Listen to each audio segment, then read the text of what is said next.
How to murder someone. Kiss them once and never again. I read this quote stereotypically, unanimously, pathetically on Tumblr.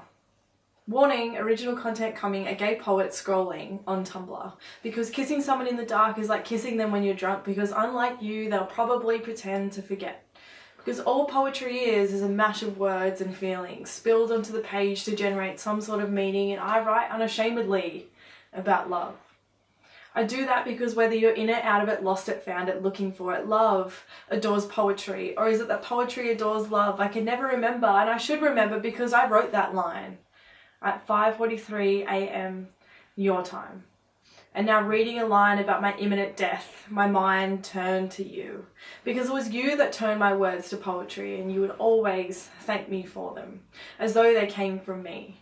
But you see, I'm just the person who saw the flash of lightning within you and simply catapulted that spark onto the page. Because it's you that writes my poems, you that harnesses my words, because the things I say are beautiful, yes, but make much sense. So to murder someone, kiss them once and never again. Because what's poetry to some is simply words to another, and writers see in colour, but you somehow made me write in colour.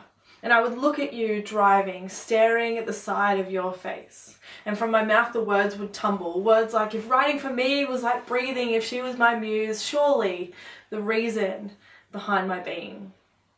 But they were just words, after all. So who knows exactly what I thought they'd be for. And so many times I've stood before you, spilling my guts from the page to the room to the floor, pouring my heart out to you.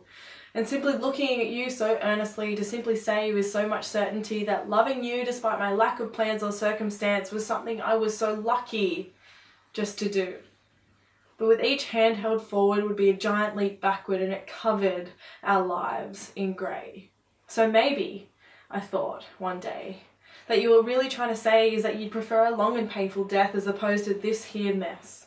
So now here we are, I said, with me picking up my pen, simply knowing that to murder someone, kiss them once and never again.